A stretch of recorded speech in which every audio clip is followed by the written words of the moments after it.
Hey everyone, this is People of Substance by LemonSkies. We usually get together with people in nonprofit space to talk about issues, volunteering, engagement, all sorts of good causes and things people are doing. And today I have two guests for the price of one. Cassie and her daughter Isabelle, or I should maybe say Isabelle and her mom Cassie. Isabelle goes by Ibbie, so you'll hear me refer to her. So they're actually outside of my truly professional sphere, and they're more in my friend sphere, where we see each other on Saturday mornings at the coffee shop or on the trail. So I am thrilled to have you both here. Thank you for having us. This is exciting. It's been exciting to watch you grow your skills and share them in the nonprofit world. Thank you. So the reason I invited Cassie and Ibbie to speak to me, they're active and engaged, not just volunteering, but actually really galvanizing community. And it's a very different and interesting perspective. And I've talked to Cassie over the years many times. So this is an opportunity to just really share this. And I'm just going to jump right in. So a few years ago, 7 years ago, Cassie started Countdown to None 5K on New Year's Day or New Year's Eve. Yeah. So it's a 5K to raise money for type 1 diabetes. Separate question is why the course is as hilly as it is. We'll take that offline separately. There is actually an answer for that. I can give you, but we can get to that. Okay. Do you want to hear it now? Yes, I do. Okay. So the reason that the course is as hilly as it is, with the hills being positioned at the very beginning of the race, is because technically, permit-wise, only 5 people are generally allowed to enter the WNOD trail at a time. So the hills at the beginning of the race striates the group, that couple 300 people, so that by the time they enter the actual WNOD trail, they're not bottlenecked. Okay. So there is a reason.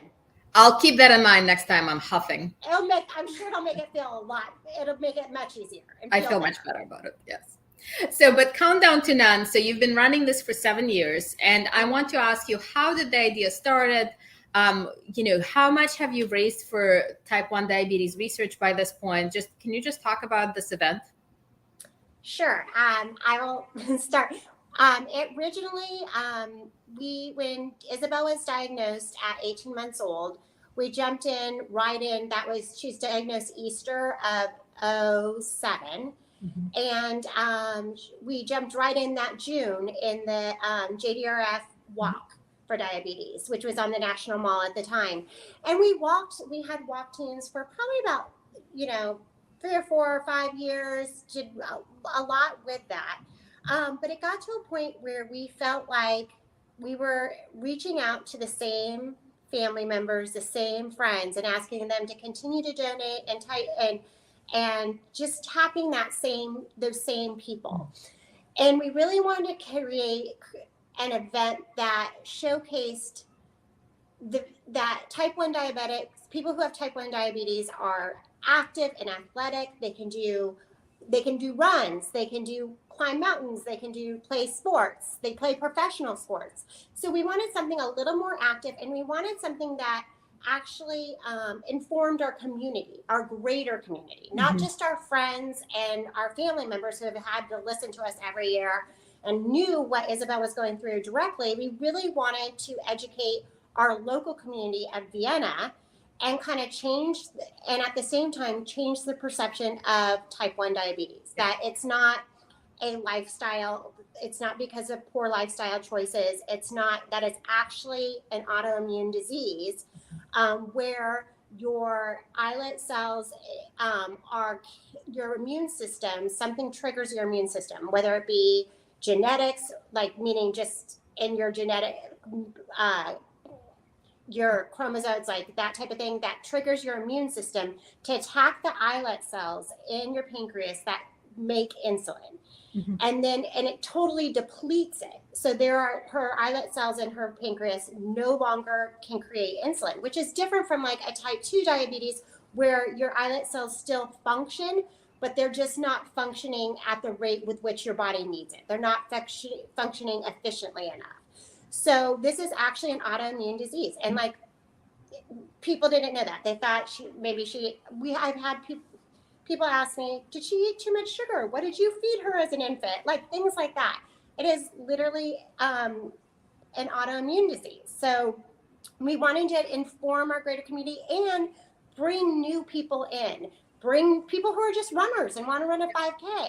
Instead of we keep tapping that same friend group and exhausting our friends. We want to inform and involve our actual local community. So you don't have fundraising background? No, not at all. Not at all. So how did you learn about, you woke up one day and you decided, I'm going to do this. How did you learn what to do, how to organize, which parts were easy along the way and which ones were challenging? So I literally just started asking around town. So with 5Ks, it's easier. There's a lot of local elementary school 5Ks. And so I reached out, emailed people, got contacts and said, hey, I first was someone who organized the Oakton 5K, Oakton Elementary 5K. How did you do it? What permits did you need? I reached out in my running community. I was, at that time, I was also becoming a Lululemon ambassador, and I had another ambassador from the store I worked with, who she ran a timing company. What do you do to put together a race? Once again, what permits do you need? And that's those type of steps. And actually, the people I met with, besides the friend who had the timing company, they totally said the timeline that I had, I wasn't going to make it happen. But I was like, I think we can do this. I think we can make it happen. And it's more just that determination that something's going to roll out. I'm going to roll out of it. I've ran numerous races, so I had a lot of race experience from the runner side. And I tried to parlay that into, okay, what do I want the runner experience to be? And then what value am I going to add? And then just what are the basic pieces I need, whether it being permits, from a timing company, those type of things. And Ibbie, what has your involvement been? And are you thrilled about it, or is this one of those things where it's your mom's thing? So when it started, how old was I? I might have been 10. Yeah. I'm 17 now, so I was probably 10. And I mean, since the start, when she first had the idea, I had known about it, and she would talk about it, and she'd be like, I think this is a good idea. What do you think? Would you want to help? Would you be interested or excited to do this with me? And I was always like, yeah, that sounds great. I'd love to, we'd been doing the walks, like my mom said, for so long. And that was always fun. I got to do it with my friends and all that. But I thought doing something in Vienna and with more people too, reaching more people would be really exciting, especially for me as a diabetic, and I also I wanted to meet more diabetics. I wanted to kind of find that community in Vienna too. So I was very excited, and I was like, I'll do whatever I can as a 10-year-old. And that was mostly it was being at the events, fundraising events leading up to it, or, telling my friends, being like, do you want to come run with me? Or, talking to people about having diabetes and being a runner and that kind of thing. And then as I got older, I've begun to do more reaching out to, different, my doctor's office, being like, do you need any supplies? Can we help support you through our fundraising? Any diabetes supplies, medical supplies that, for other type 1 diabetics. I've been doing a little more outreach to see who we can support beyond just JDRF, other diabetics, our local diabetic community in need. So that's what I've been doing for the past, I'd say 2 or 3 years. It's a lot more of that. So, and I'm excited to keep doing that. Just kind of I think when she was younger, it was hard to be the poster child, but she did a good job. We had hosted some events, and she's had to speak as a 10-year-old about a pain point, which was a little hard. It's been interesting, kind of what she mentioned she's been working on is, there's been a lot of, the pandemic has hit everyone very in many various challenging ways. But having type 1 diabetes is definitely a financial burden.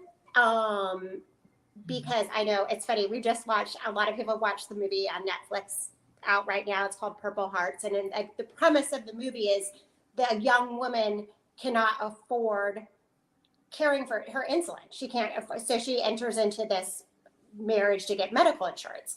And that's what, Isabelle's been working on more with our local endocrinologist appointment or office, because it's a lot of people, the insulin is a hardship.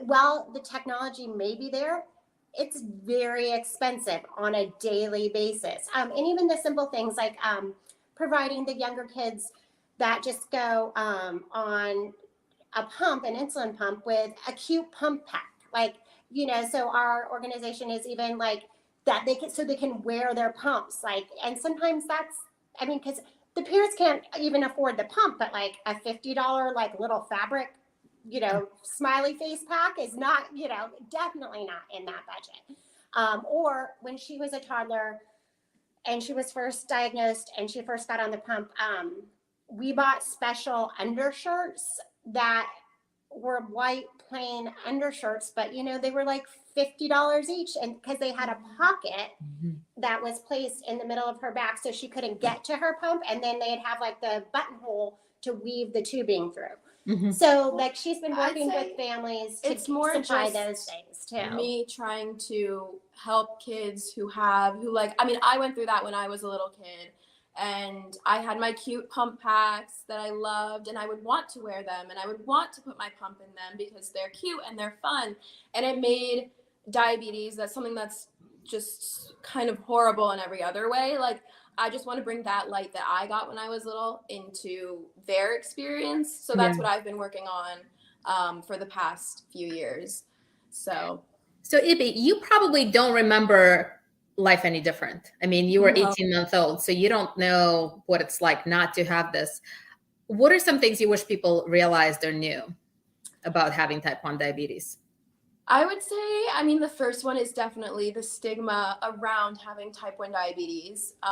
It wasn't, when I was a little kid, so it was more like people were questioning my parents, like my mom said, and it wasn't anything they did. It wasn't anything anyone's fault necessarily. And this goes for adults too, who are being diagnosed, or even just like kids my age. Like, it wasn't anything they did. Like, no one, it was just random. They just really just got unlucky, and now they have to deal with this. And I think people really misunderstand that, and they often are surprised when I say, I'm diabetic, because they're like, well, my grandma is diabetic. Like, is that the same thing? And I'm like, no, probably not. You never know, maybe, but most likely no, because type 1 and type 2 are so different, and they do appear so different, but people don't realize that, and we're all just grouped into one. Yeah. And that can be really frustrating because it's not the same. And like my mom was explaining the scientific side of it, type 2 is handled differently than type 1. Type 1 is something you deal with every second of every day. And I also think people don't realize how much it really does affect your daily life. Like, most type 1 diabetics, once you get it down, you go about your daily life and no one will know. I have several friends at school who, I've been going to school with them for 3 years, and they just recently realized that I have type 1 diabetes, yet I am like in the nurse a lot, or I am, testing my blood sugar or giving myself insulin, but people just don't realize. And I think the struggle should be a little bit like more open, a little more recognized, because it's hard to go through, especially alone. I'm lucky to have a good support system, and my close friends are really good. My family is really good about being helpful and there for me and doing everything they can. But I think a lot of people go through it alone. So I do think that some more recognition for those people who are maybe struggling more is always good, because it is an invisible disease, and that's a hard thing to live with. So that's what we're doing here. We're spreading awareness. We want people to really see it more, give it maybe a face, and a more positive face than just oh, diabetes, like too much sugar, bad. You know, I want them to see like, oh, it can be a young person, it can be an athletic person. Like, you just don't know. Yeah. And I want them to see those people with like strength instead of just, oh, bad habits. Like, they go through a lot. Yeah. And we do a lot, just, you know, live our lives. So I think some just awareness around that is definitely something that's important to me. I think you nailed it with the word stigma. I mean, that really does encapsulate so much of it. I mean, it's sort of like this challenging thing to begin with, but the stigma certainly does not help. Yes, definitely. So I'm going to ask you, Cassie, and you and I chatted about this in the past. There's a lot of people out there that have great intentions. Mm-hmm. And they get, they kind of just get fired up and they want to do something. But you took that energy and you did something, and you've been doing it for over 7 years. And another event coming up. How much have you raised in the whole time? Like a lot. So we're probably close to $150,000. Amazing. So yes, we've definitely, we're like 147. So yeah. So we'll definitely get over 150 this year. Yes. That's the plan. Hopefully, yes. I think that opportunity, when there's an opportunity. So I kind of had wanted to start a 5K. There was an opportunity in town. It actually was, anyone that lives in Vienna, for a few years, we had an event called First Night, which was on New Year's Eve. And it was like in the town green, and it was a town community event. And our local coffee shop owner, Michael Amore, had always wanted a 5K to partner with that. He, the First Night and First Light, one of those morning, January 1st morning 5Ks. And I heard about that. I was like, I don't know about January 1st 5K, but let's talk about, I could maybe do this. And then an opportunity came up that Lululemon, who I was working with, was giving local grants to give them your plan. And so I literally, from my phone, from the notes section, texted, I called a race company, how much would it cost to do that? I found out how much the permit in town would cost, and I just sent it out, and they gave me the grant. So then I literally, our first race year, every single dollar we brought in went straight to the cause. Yeah. Because the race was completely paid for. And every sponsored dollar went straight to the cause. But I think to answer your question, it's really about just doing it. Yeah. Just finding what works for your family. Like, I run, Ibbie was she runs cross country now. She was a runner as a child. She did triathlons. We're an active family, and it's something we enjoy. So I took something we enjoy and a cause that we're passionate about, and I just went for it. There were definitely people that said it cannot be done. I didn't start till October. Our first event was December 31st, but we did it. And then finding the other people in your community. We were lucky. We have fabulous. Our board for our nonprofit is made up of other Vienna families that have come to us over the years. One's my neighbor, who also happened to have daughters with type 1 diabetes. And, it's just the network that just find your network and say, okay, let's do this. Yeah. And I know Stacy Johnson and Sarah Berry have been fabulous. Like, Sarah was the one and Stacy helped us actually bring us to a nonprofit status. Because, I kind of was just like, okay, let's raise money, and just funneled it to the research. But to actually create the nonprofit, they were key in forming our board. And the girls have then become active members of the board also. And for people who don't know where we live, literally, we're a very active community, and we drink coffee and we run, and that's kind of that's really the essence of where we live. Yeah. Every morning, weekday morning, and Saturday morning, you will find the whole town in front of the coffee shop. Yeah. Exactly. That's great. Exactly. I want to do it for a little fun. And Ibbie, I don't know if you know about this. Have you ever played Two Truths and a Lie? Oh, yes. So just for a little fun, I've been trying to just, these conversations are meant to be, it's really an excuse for me to chat with people I like. So we've been playing a game of two truth and a lie. So let's do a quick round, and your mom is next to you. So, but maybe Cassie can get us started. Okay, I know you. I actually had one that I already gave you the info for. Okay, so my two truths and a lie. I have had to evade police in Russia. I am an only child, and I was the state track champion in California in high school. So I know I have unfair advantage. I do know you're an only child like me. So that one is definitely truth. I feel like I would have heard about Russia and the evading things. So I'm going to go that you're a state champion. That just seems to really align with what I know of you. So I'm going to go that you're a state champion in California. That's the lie. Yeah. So yeah, the Russia thing, we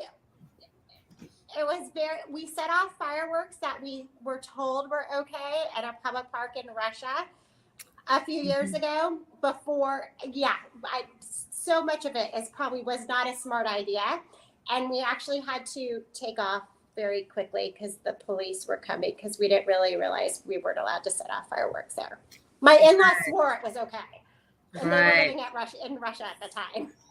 So that's where your running skills came in handy. And my kids were, and my kids were with me too. Yeah, all of us. We all scattered, small groups, went all different directions. Great story. Ibbie, do you want to have a go? Oh gosh. Okay. I don't know you as well as Cassie, so I feel like it's a pretty open field here. Tough one. Okay. My first one is I ran my first 10 miler this year. My second is